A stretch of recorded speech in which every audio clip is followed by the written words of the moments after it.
Quero saudar você mais uma vez com a paz do nosso Senhor Jesus Cristo. Aleluia. Vivemos um tempo em que Deus tem que ser buscado. Ele tem que ser a nossa referência.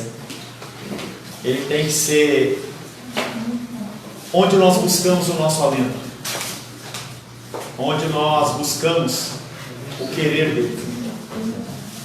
Se nós andarmos apenas segundo o nosso coração, apenas segundo a nossa vontade, o que acontece é que nós, muitas vezes, nós iremos nos machucar nesse trajeto. Por isso que nós precisamos de Deus. Nós não precisamos de um Deus que nos atende apenas nas nossas necessidades. Nós não precisamos de um Deus que é como se fosse um mágico que está ali para nos satisfazer dos nossos desejos. Mas nós precisamos de um Deus que seja Senhor das nossas vidas. O Deus que nós pregamos nesta igreja é um Deus que é Senhor. Um Deus que é acima de tudo e todos. Acima da tua vontade, acima da tua felicidade, acima do teu querer. O que importa é a vontade de Deus. Amém. Em nosso último encontro, estivemos meditando sobre o tema exaltação e glória. Os atletas buscam a glória. Escritores buscam a exaltação. Os seres humanos em geral querem reconhecimento pelo que fazem e pelo que são. A gente, numa escola dominical, eu identifiquei o meu orgulho de reconhecimento. Talvez você também tenha. A realidade da vida nos mostra que a grande maioria de expressões como essa, de exaltação e glória, são passageiras e vazias, pois refletem a honra de homens, destinada a homens. Queremos realmente isso? Será que isso realmente nos satisfaz, nos alimenta? Você pode ir num local e fazer um lanche e comer guloseimas, mas será que aquilo realmente te alimenta? Será que aquilo te satisfaz? 1 Pedro capítulo 3, versos 21 e 22, são os versos da semana passada, que diz: esta era a figura do batismo, que atualmente nos salva, o qual não consiste em lavar a sujeira do corpo. Eu queria que você sentasse, meu querido, está andando demais, você chama a atenção das pessoas, você não está ouvindo. Fique tranquilo, sente por gentileza. A hora da palavra não é hora de andar, não é hora de pegar nada, não é hora de ir para o banheiro, não é hora de tomar água, não é hora de ser, não é hora de nada. É a hora que Deus fala com você, fala comigo. É o momento que nós temos que ter reverência. E toda vez que você fica andando de um lado para outro, por qualquer motivo que seja, o que acontece é que as pessoas elas não prestam atenção no que está sendo falado. E aí é roubado esse tempo. A palavra de Deus fala da palavra do semeador, que a palavra que caiu sobre o caminho, ela é roubada. Simplesmente porque a gente fica andando. Você quem está com sede, tome água antes. Quer ir no banheiro? Vá antes. Se você tem sede por muito tempo, traga uma garrafinha de água de meio litro, de 1 litro. Mas não fique caminhando. Nós estamos na presença do Altíssimo, não é reverência a mim, é reverência ao Senhor. E nós temos que levar isso muito a sério. Retomando, 1 Pedro capítulo 3, versos 21 e 22 diz: esta era a figura do batismo, que atualmente nos salva, o qual não consiste em lavar a sujeira do corpo, mas em comprometer-se diante de Deus com uma consciência limpa por meio da ressurreição de Jesus Cristo, que subiu ao céu e está sentado à destra de Deus, e a quem foram submetidos os anjos, autoridades e poderes. A opção que temos, se é que posso chamar de opção, é seguir os passos de Cristo. O que Ele fez, nós temos que fazer. A Ele não tinha onde recostar a cabeça. Ele foi rejeitado até a mais alta instância, mas cumpriu o papel a que Ele foi designado. Com isso, o prêmio a Ele entregue também é o maior de todos. Não é algo passageiro, não é algo impresso numa folha, não é uma medalha, não é uma coroa, mas é estar à destra de Deus e ter tudo e todos submetidos à sua autoridade. como filhos de Deus, temos esse desígnio traçado para nós. Você tem esse desígnio, viver a eternidade com o Senhor. Que nós possamos também cumprir o que nos foi designado. Cada um tem um plano. Ou melhor, para cada um Deus tem um plano. Você tem que identificar o plano de Deus para a sua vida, para que você não seja encontrado em falta. Que possamos também cumprir o que nos foi designado.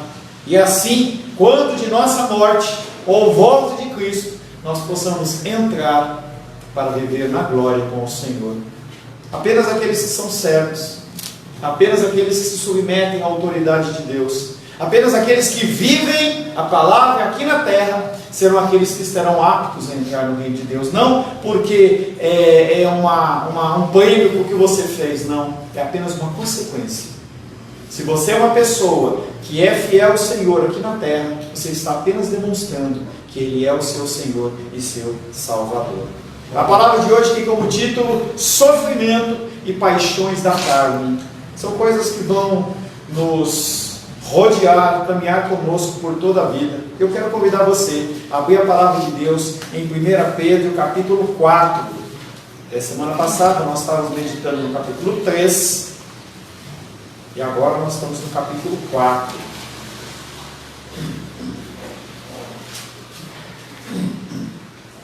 Pedro capítulo 4, nós vamos ler do verso 1 ao 6.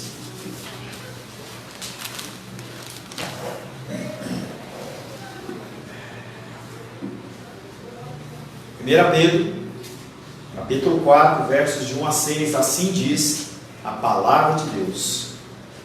Ora, tendo Cristo sofrido na carne, armai-vos também vós do mesmo pensamento, pois aquele que sofreu na carne deixou o pecado, para que, no tempo que vos resta na carne, já não vivais de acordo com as paixões dos homens, mas segundo a vontade de Deus. Porque basta o tempo decorrido para terdes executado a vontade dos gentios, tendo andado em dissoluções, concupiscências, borracheiras, orgias, bebedices e em detestáveis idolatrias. Por isso, difamando-vos, estranham que não concorrais com eles ao mesmo excesso de devassidão, os quais hão de prestar contas àquele que é competente para julgar vivos e mortos, pois para este fim foi o Evangelho pregado também a mortos, para que, mesmo julgados na carne, segundo os homens, vivam no Espírito, segundo Deus. Palavra do Senhor. Amém? Amém. Senhor, em nome de Jesus, lemos mais uma vez a sua santa e bendita palavra. Palavra, Pai querido, que transcende épocas, eras, milênios e continua atual. Nós agradecemos, Pai, porque estamos na Tua casa e podemos ler as Escrituras com liberdade. Que nós possamos, Pai, ouvir através do Teu Espírito Santo uma mensagem aos nossos corações. Eu peço, Pai, que o Senhor me capacite, que o Senhor fale comigo para que eu possa ser um instrumento da Tua vontade nesta noite, em nome de Jesus. Amém. Amém. Sofrimento e paixões da carne são duas coisas que concorrem ou fazem parte da vida dos seres humanos. Alguns mais, outros menos. E falava hoje pela manhã, muitas igrejas elas pregam a ausência da dor. Nós vemos as propagandas de depressão falando exatamente sobre esse contexto, que você não tem que sentir dor. Sentir dor é ruim. Sentir dor, você tem que tomar remédio. Mesmo que seja uma dor natural, mesmo que seja uma dor passageira, você não pode sentir dor. Mas a palavra de Deus, ela fala muito mais de sofrimento e dor do que de vitória. E quando se fala da figura de Cristo, que é o nosso maior exemplo, ele era um homem de dores. Isaías o identifica como um homem de dores. E como que nós queremos nos afastar das dores? E cada um de vocês tem dificuldades que nós poderíamos pontuar aqui, alguns com dificuldades maiores, outros com dificuldades menores, mas todos nós temos dificuldades. Todos nós estamos padecendo dores. E por mais que nós queiramos culpar Satanás e seus demônios, não procede dele. Por mais que nós não entendamos, por mais que nós não queiramos aceitar, O dor e o sofrimento procede de Deus, com um objetivo: nos fazer mais semelhantes a Cristo. E é algo que a nossa carne não entende. Vejo o sofrimento da família de Sebastião, com o irmão Cláudio lá. Vejo o sofrimento da Betânia com a sua irmã no hospital. Vejo, são sofrimentos que nós não conseguimos entender, mas que Deus ele tem feito e tem permitido para que nós possamos nos conformar a Cristo. Talvez desenvolver um pouco mais da nossa misericórdia, talvez desenvolver um pouco mais do nosso amor, da nossa paciência, da nossa confiança, da nossa dependência nele, mas tudo procede dele. Continuamos dentro do tema geral desta carta: relações dos cristãos com os não cristãos. Como agir e reagir diante de pessoas que não são cristãos, nós sendo cristãos. Será que nós temos direito a exteriorizar a podridão do nosso coração diante das lutas e dificuldades? Mas nós temos um exemplo que é Cristo. Será que esse exemplo ele é por alguns momentos, é só quando nós queremos? Os dois versículos que nós vamos meditar nessa noite é o verso 1 e 2 do capítulo 4, que diz: ora, tendo Cristo sofrido na carne, deveis também vós armai-vos da mesma convicção. Pois aquele que sofreu na carne rompeu com o pecado, para que no tempo que vos resta na carne, já não vivais de acordo com as paixões humanas, mas segundo a vontade de Deus.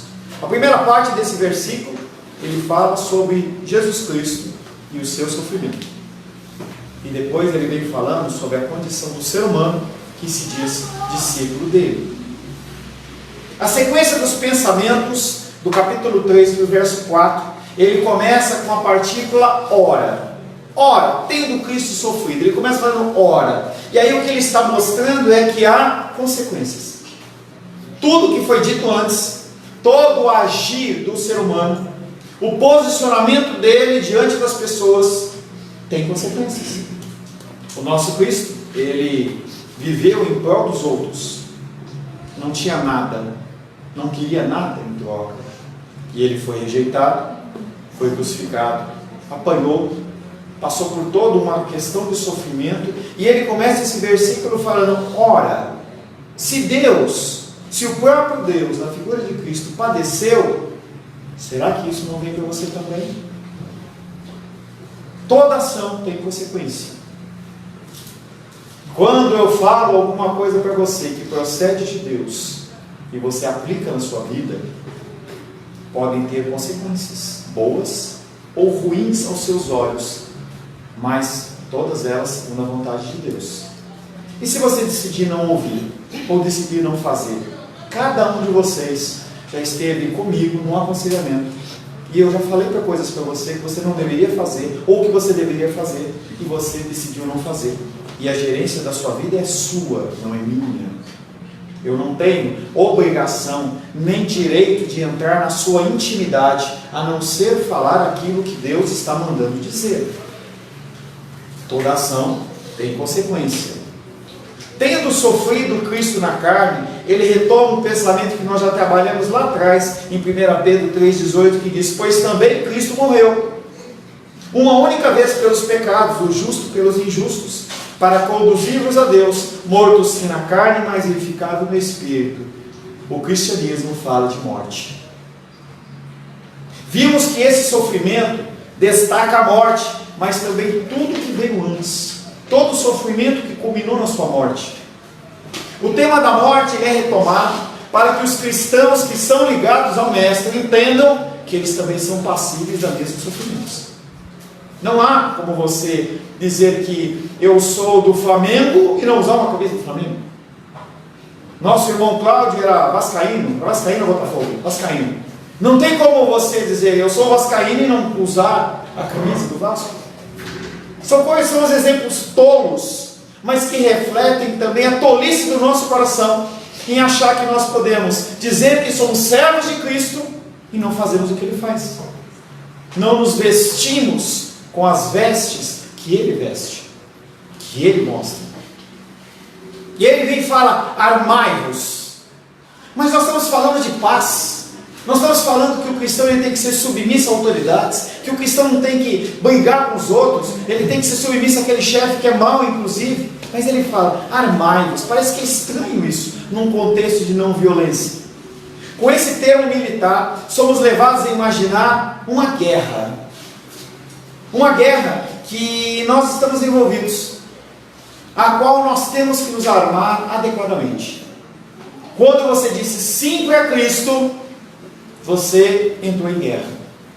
Enquanto você não fala nada, enquanto você segue os caminhos que o mundo está te falando, está tudo certo. É como se você estivesse numa descida no rio, você não tem nenhum tipo de resistência. Quando você nada a favor da correnteza, é tudo muito mais fácil. Mas quando você vai contra a correnteza, aí começa o problema. E ele vem falando que há uma guerra quando você disse sim. E essa guerra, ela não é física, ela é espiritual. Mas nós nos relutamos em achar que o nosso irmão, a nossa irmã, ele é o foco da nossa ira, sendo que o foco da nossa ira tem que ser a nossa própria carne. Efésios capítulo 6, verso 12, versículo que nós já falamos muito, porque a nossa luta não é contra a carne e sangue. A minha luta não é contra a Rosângela, a minha luta não é contra o André, a minha luta não é contra nenhum ser humano. A minha luta é sim contra principados e potestades, contra dominadores deste mundo tenebroso, contra as forças espirituais do mal das regiões celestes. Nós temos que lutar contra o mal. Pessoas, elas são instrumentos do mal, mas elas não são o mal. A gente tem que entender que se a gente quiser lutar contra seres humanos, nós não vamos vencer nunca. Porque da mesma maneira que um cai, outro se levanta para fazer o mal contra nós. É o tempo todo o tempo. O que mais tem são pessoas para tomar o lugar daquele que caiu para fazer o mal contra você. E se você quiser continuar lutando contra o mal, as suas forças, elas vão se esvair.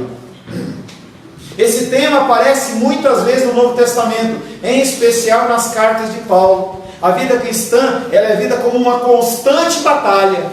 Para você se manter fiel, não é fácil. Para você se manter lendo as Escrituras, não é fácil. Para você se manter vindo à escola dominical, não é fácil. Não é fácil você vir no culto à noite. Não é fácil você separar um tempo de leitura da palavra ou um livro de edificação. Normalmente quando a gente está em casa a gente quer descansar. Ontem eu sentei no sofá. Ontem. Cheguei depois de dar 5 horas de aula. Falei 5 horas, cheguei derrubado, cansado. Comi alguma coisa, descansei. E aí eu sentei no sofá, falei, vou ver televisão. Aí a Rosângela veio e falou assim, vamos sentar um pouquinho? Eu falei assim, não. Ela falou, não? Eu falei, não. Eu vou ler hoje. Eu vou ler agora. E aí eu peguei um livro e fui ler. E eu não morri. A televisão continuou lá, o programa continuou lá, e eu pude ver depois. E nós temos que aprender a dizer não para a nossa carne, porque essa luta é contra a nossa carne. Gálatas capítulo 5, verso 17 diz, porque a carne milita, guerra, violência, milita contra o Espírito e o Espírito contra a carne, porque são opostos entre si, para que não façais o que porventura seja do vosso querer. Eu não sei se eu dei o exemplo de uma carroça, mas se você vê uma carroça que tem 2 cavalos, ou tem 2 bois, se você não tiver algo que prenda eles, chamado de cana ou qualquer outra coisa, cada um vai para um lado. Assim é o nosso coração. A nossa carne quer para um lado, e o nosso espírito quer para o outro. Se a gente não colocar domínio sobre isso, a gente fica perdido. É como você querer, num barco, você querer remar, um rema para um lado, outro rema para o outro, vou ficar rodando assim, não vai para frente. O cristão ele é descrito como um soldado. 2 Timóteo capítulo 2, verso 3 e 4 fala, participa dos meus sofrimentos. Apóstolo Paulo falando com Timóteo, que era pastor da igreja de Éfeso, estava passando por muitas lutas e dificuldades ali. As pessoas não respeitavam por ser um pastor jovem. E o apóstolo Paulo, que estava preso, ele fala, participa dos meus sofrimentos, sofre comigo. como bom soldado de Cristo. Nenhum soldado em serviço se envolve em negócio desta vida, porque o seu objetivo é satisfazer aquele que o arregimentou. Estávamos sentados lá hoje almoçando, e a minha filha já está de férias, graças a Deus. E aí a minha esposa fala assim: você quer trabalhar comigo essa semana? Eu dispenso a funcionária, mas eu quero que você trabalhe. Eu não quero que você fique dando trabalho para mim. É a mesma coisa nós com Cristo. Se você quer ser cristão, você tem que andar nos caminhos de um cristão. Se você não quer, tem tanta opção, mesmo de igreja, muitas opções, em que você pode. Eu brincava com Moisés aqui, antes do culto, e falava assim: vamos falar, e tira o pé do chão, e louva o Senhor, e grita, entendeu? Tem opções para você. Se você não quer coisa séria, tem opções. Se você não quer igreja, no mundo tem muitas opções. Mas se você quer ser cristão, você tem que seguir os caminhos dele. Não é uma opção. Essa condição de soldado, você tem que se revestir de toda a armadura de Deus. Senão você não consegue resistir. Efésios 6,11 diz: revesti-vos de toda a armadura de Deus. Não é uma peça. Olha, eu sou muito perseverante. Olha, eu sou muito fiel. Olha, eu sou um bom ouvinte. Não, não é. Ou é toda a armadura, ou é nada. Quando você vê a armadura de Deus escrita em Efésios, é a figura do soldado romano, em que era uma armadura preparada para que ele fosse ágil na batalha e que dificilmente ele fosse ferido. Havia uma couraça que o protegia, uma cinta que facilitava o seu caminhar, sandálias fortes que não machucavam o pé, talvez melhor que a Crocs. E aqueles homens iam para a batalha e dificilmente eles eram vencidos. Nesses textos que nós falamos, o inimigo maior nessa guerra são as forças do mal. Mas pastor, você não acabou de falar que o problema é minha carne? O problema é que dentro do seu coração habita outro mal. O mal que habita em mim, tem um livro que fala só sobre isso. O mal que habita em mim. Dentro do teu coração existe tanto a ação do Espírito Santo como a ação do mal. Quando você quer agir, você não consegue. E quando você não quer, aí você faz. Nós somos letrados, formados, diplomados em sermos maus. Mesmo cristãos, principalmente, porque nós sabemos o que é certo e mesmo assim nós fazemos o que é errado. Nesses textos, o inimigo maior nesta guerra são as forças do mal que estão por trás daquilo que no presente se opõe aos cristãos aqui no mundo. Visto então que o principal inimigo não é a carne, as pessoas, mas a minha carne, o cristão não deve fazer guerra segundo a carne, e as armas para que esse tipo de combate não devam ser carnais, mas divinas. Abra aí 2 Coríntios 10, 3 e 4. 2 Coríntios, capítulo 10, verso 3 e 4.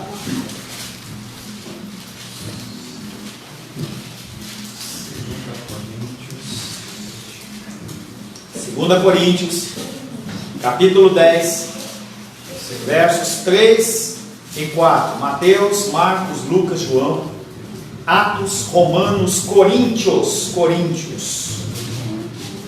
Depois de Romanos. Assim diz a palavra de Deus, 2 Coríntios, capítulo 10, versos 3 e 4. Porque embora andando na carne, eu e você, não militamos segundo a carne, porque as armas da nossa milícia, da nossa guerra contra o Espírito, não são carnais, e sim poderosas em Deus, para destruir fortalezas e anulando sofismas, ou padrões que o mundo nos traz. Que arma é essa que é tão poderosa em Deus? É a espada, é a couraça. Por favor.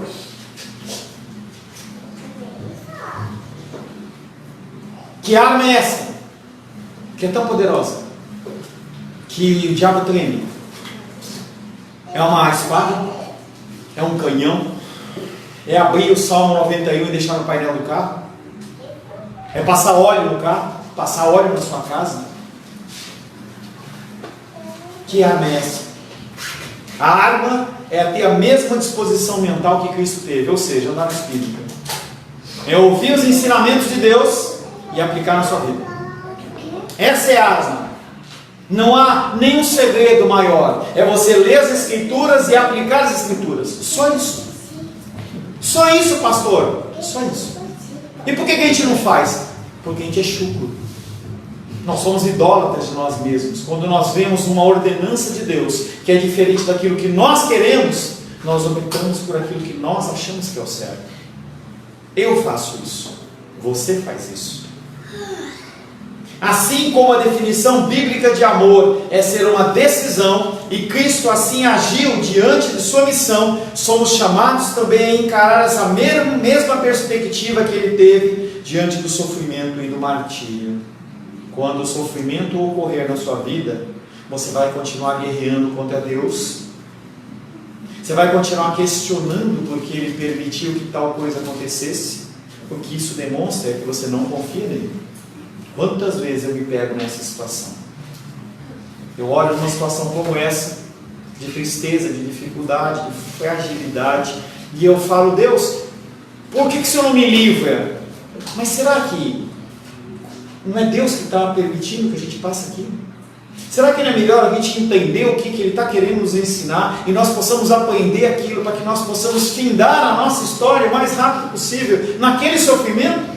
Porque enquanto nós não aprendermos, Ele vai continuar permitindo que a coisa aconteça. Isso vale para tudo. Todas as nossas dificuldades. E não é para você procurar o sofrimento ou se alegrar com o sofrimento, mas viva ele, passe por ele e glorifique ao Senhor com o teu crescimento. Pois aquele que sofreu na carne rompeu com o pecado.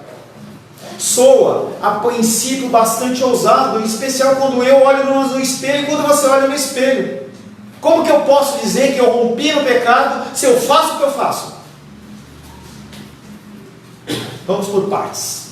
Em primeiro lugar, a questão de ter rompido com o pecado. O que é que ele está falando sobre essa condição de você ter rompido com o pecado? O significado da palavra grega é parou de pecar, abandonou o pecado e passou a estar piorando. Porque eu declaro que eu sou de Cristo e eu continuo fazendo de forma consciente aquilo que eu quero. Declarações como essa aparecem em muitos lugares do Novo Testamento. 1 João 3,6 diz: todo aquele que permanece nele não vive pecando. Todo aquele que vive pecando não o viu e não o conheceu. Essa mesma carta, no entanto, contrabalança com informações que parece que são diferentes. 1 João 8 diz: se dissermos que não temos pecado nenhum, a nós mesmos nos enganamos e a verdade não está em nós. Verso 10 fala: se dissermos que não temos cometido pecado, o fazemos mentiroso e essa sua palavra não está em nós. Preciso de entendimento. Eu peco ou não peco? Eu sou pecador ou não sou pecador? Sendo cristão, eu posso dizer que eu parei de pecar, mas se eu disser que eu parei de pecar, eu faço ele mentiroso? Como é isso? Temos então dois tipos de declarações. Numa, o cristão não peca mais, no sentido de não viver pecando. Não pecar mais é questão de você abandonar o pecado de estimação. Ele está falando em eliminar a iniquidade na sua vida, em você identificar o pecado, saber que é pecado, estar convencido não pelo pastor Paulo, mas pelo Espírito Santo, e você tomar a decisão: eu não faço mais. E não é dar desculpa: eu caí, de novo aconteceu. Não, você tem que tomar uma decisão firme: não vou mais fazer, com a decisão do amor. Nesse sentido, o cristão rompeu com o pecado e não peca mais. Se você entendeu que uma coisa é pecado e que aquilo está errado, você tem que parar com aquela prática pecaminosa. Por outro lado, o cristão continua e continuará lutando com o pecado por toda a sua vida, necessitando sempre de novo ser exortado e livrar-se dele, não permitindo que ele volte a dominá-lo. E aí nós temos de um lado o pecado que acontece esporadicamente e o pecado que é uma prática. Aquele que é uma prática, ele tem que ser abandonado. Tem que ser abandonado. Você não pode falar assim, eu continuo nessa condição. Mas dentro da sua luta da carne, você vai continuar pecando. Você vai continuar cometendo pecado. Aqui na nossa passagem, o termo pecado se refere a dos pecados concretos e conhecidos. Não são os pecados da ignorância. Existem pecados que você nem conhece, você nem sabe que você está cometendo. Mas há pecados, e é esses que a palavra de Deus está falando aqui, aqueles que você tem conhecidos, você continua praticando. Eu pratico e você pratica. 1 Pedro 3,21 diz: a qual, figurando o batismo, agora também vos salva, não sendo a remoção da imundícia da carne, mas a indagação de uma boa consciência para com Deus por meio da ressurreição de Jesus Cristo. Você peca, mas você está lutando aqui na sua mente. Você tem que identificar cada vez mais esse pecado chegando.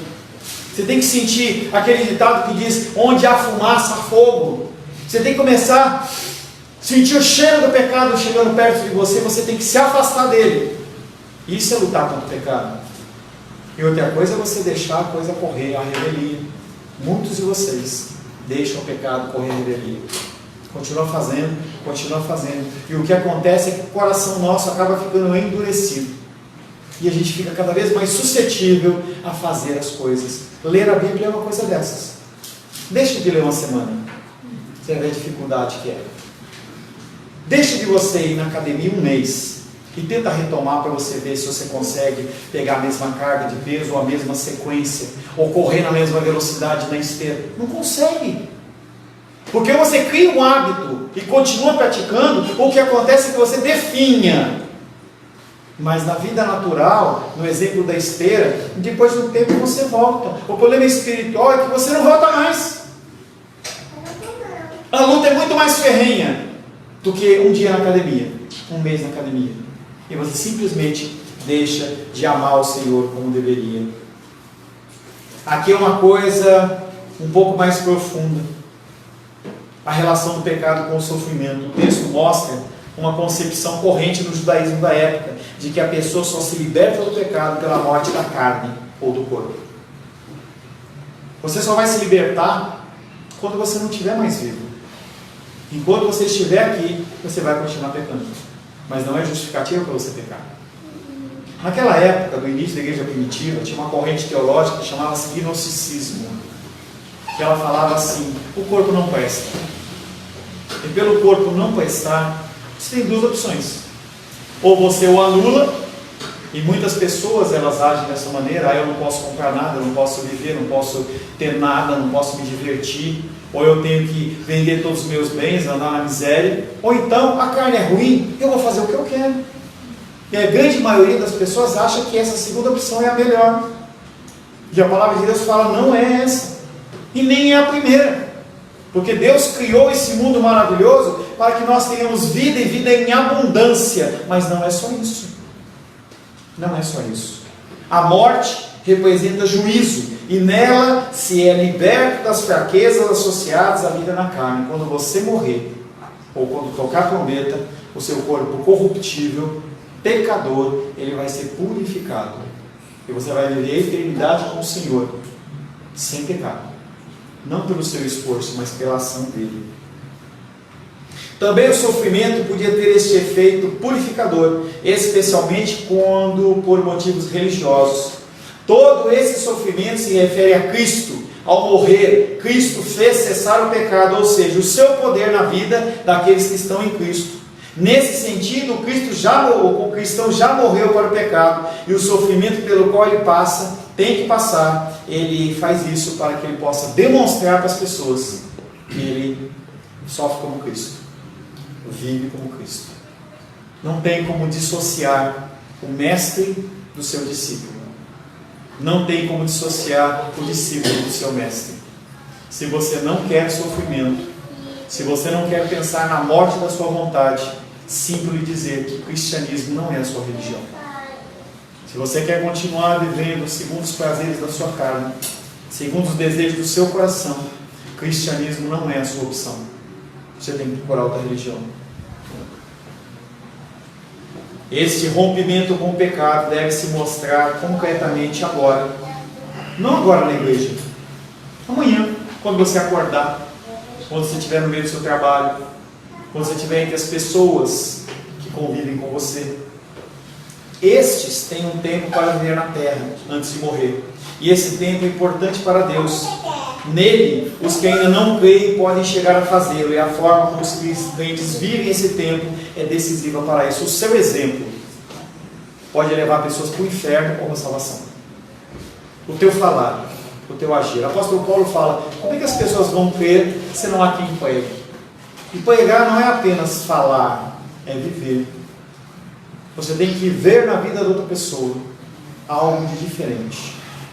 As pessoas, elas têm que olhar para você e ver como se fosse uma luz no meio das trevas, um farol no meio das trevas, em que elas possam ir a você e procurar ajuda. Ouvir uma palavra que não seja uma palavra apenas de conforto, mas seja uma palavra que possa trazer, colocar a coisa de novo no eixo. No tempo que vos resta na carne, diz a mesma coisa que nós vimos anteriormente, 1 Pedro 17. Ora, se invocais como Pai aquele que sem acepção de pessoas julga segundo as obras de cada um, portai-vos com temor durante o tempo da vossa peregrinação. Pedro já falava e fala de novo. Você é cristão? Viva como cristão. Haja como você diz que tem que agir. Não fica só no discurso da boca para fora. Eles têm suas vidas colocadas diante deles próprios e têm que decidir como querem vivê-las. Duas opções para você. Apenas duas. Não há outra. A primeira opção é viver de acordo com as paixões humanas, e você conhece muito bem esse caminho. Talvez você tenha vivido e esteja vivendo toda a sua vida segundo as paixões humanas. A palavra paixão tem em si um sentido neutro, pode representar tanto coisas boas como coisas ruins. Mas o sentido de paixões que é usado aqui é uma paixão ruim. É uma paixão que te domina. Conhece aquele discurso da pessoa que fala assim: eu não bebo, eu só bebo socialmente. Será que é socialmente? Será que nós conseguimos discernir esta linha fininha que diz, até aqui não é pecado, daqui para frente é pecado? Ou nós estamos acostumados a nos desbanjarmos dessa condição pecaminosa? A primeira opção que você tem é você viver como você está vivendo, sem mudar o seu coração, sem dar ouvidos ao que Deus fala, sem dar exemplo para os seus filhos, sem você dar exemplo para a sua família, sem você ser diferente. Essa é a primeira opção. E eu volto a dizer, eu não tenho gerência nenhuma sobre a sua vida em relação a isso. Vou continuar te amando, vou continuar te considerando como uma pessoa importante para mim, que já caminhou muito tempo comigo em especial. Mas sinto lhe dizer que o resultado e a consequência disso não é algo bom. A segunda opção é você viver segundo a vontade de Deus. É um tema importante nessa carta. Às vezes fala-se dela como algo revelado claramente, que eles sabem o que é. Muitas vezes a vontade de Deus você tem certeza do que é para você, e mesmo assim você decide não fazer. Mas a verdade, ela é revelada para você. Há coisas que você não conhece, mas que se você continuar buscando a Deus, Ele vai revelar a você o caminho que você deve seguir. Nós não podemos abrir mão da nossa luta. Muitas vezes nós ficamos cansados da nossa luta. Eu vi o semblante da Betânia, um semblante cansado da luta, mas não pode abandonar. Era um trabalho que quem deveria estar fazendo, os filhos eram. Talvez outros irmãos também. Mas as lutas que são colocadas nas nossas mãos, elas são para serem lutadas por nós. Outras vezes, os acontecimentos eles vão se revelando e você vai descobrir a vontade de Deus conforme você caminha. Aqui ela está em oposição às paixões que dominam a pessoa. Não tem como você seguir o coração seu e seguir a vontade de Deus. Não dá. Não dá. Ou você faz uma coisa ou faz outra. Lembra daqueles 2 bois ou aqueles 2 cavalos na carroça? Ou você anda segundo um boi, ou você prende o outro. Porque senão cada um vai para um lado. Cada dia você vai, um dia você acredita, outro dia você não acredita, um dia você faz, outro dia você não faz. Como o cristão já rompeu com o pecado, não se deve deixar mais dominar por ela, submetendo-se voluntariamente à vontade de Deus. Você é chamado a louvar ao Senhor através da sua vida de uma forma voluntária. Ele quer que você reconheça que Ele é Senhor na sua vida. E que muitas vezes é mais importante você abrir mão daquilo que você quer e seguir a Deus. Ontem eu contei uma parte do testemunho de manhã, vou falar o resto hoje, agora. Tem um rapaz que faz teologia, que ele está com dificuldades financeiras, e ele falou que ia parar a faculdade. Eu tentei de todas as maneiras fazer com que ele continuasse. Ele mandou um e-mail cancelando. E aí eu falei para ele, amanhã eu vou começar um módulo, vai lá assistir. E ele veio, e ele começou a conversar comigo. Eu falei assim, você tem duas opções. Pastor, eu quero continuar e eu vou usar o último recurso que eu tenho, entendeu? Eu vou confiar em Deus. Eu falei, se você tem duas opções. Uma, você receber a direção de Deus, que você realmente tem que usar esses recursos e confiar nele. Ou então parar, pode ser uma direção de Deus também. Não tome a direção nem numa vertente, nem na outra, segundo o seu coração. Ele olhou para mim, pastor, eu vou orar. Eu falei assim, mas por enquanto eu vou cursar, tá? Como o cristão já rompeu com o pecado, não se deixará mais dominar por elas, submetendo-se voluntariamente à vontade de Deus, que, por um lado, representa uma negação das paixões, e por outro, a liberdade de poder viver um curso alternativo. Você é tanto escravo de Deus, como livre do mundo. Eu sou livre do pecado, mas eu sou escravo de Deus. Um dia, eu mudei a assinatura do meu devocional e tirei servo do Deus Altíssimo e coloquei escravo do Deus Altíssimo. Você não sabe quantas pessoas entraram em contato comigo, porque ficaram incomodados com essa condição de escravo. Mas é isso que nós somos. Se você realmente tem Deus como seu Senhor, não pode ter mais de um Senhor. Ou você obedece a Deus ou Mamon. Ou você está debaixo do governo de Deus ou debaixo do governo da sua vontade. A proposta para você nessa noite é essa. Você decidir qual caminho que você quer seguir. Para um caminho, você vai ter que abrir mão de outras coisas. Se você decidir seguir a sua vontade, você não tem como seguir a Deus. Se você decidir seguir a Deus, não tem como você seguir a sua vontade. É uma decisão que você vai ter que tomar. E que o apóstolo Paulo fala. Você está disposto a passar por sofrimentos? Ou você prefere partir e viver os desejos e as paixões da sua carne? Senhor, em nome de Jesus, diante da Tua palavra, Pai querido, nos constrangemos. Nos constrangemos, Pai querido, porque somos fracos, somos, Pai querido, pecadores, somos desejosos, Pai querido, em vivermos segundo a nossa carne, segundo a nossa vontade. Mas no Teu reino, Pai, não existe essa opção. Por isso nós queremos colocar nossa vida nas Tuas mãos nesta noite, pedindo a Ti, Pai querido, que mais uma vez o Senhor nos constranja, o Senhor, Pai querido, nos leve ao verdadeiro arrependimento e que nós possamos, Pai, decidir verdadeiramente se iremos viver para a nossa carne ou para o nosso espírito, ou segundo a Sua vontade. Ora, em nome de Jesus. Amém. Graças ao nosso bom, querido e amado Deus.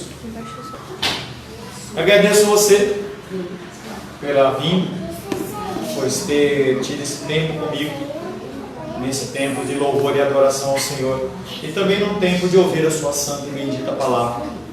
Amanhã começa uma semana nova, estamos numa reta final aí no fim do ano, cada dia mais se aproxima, e nós precisamos de Deus.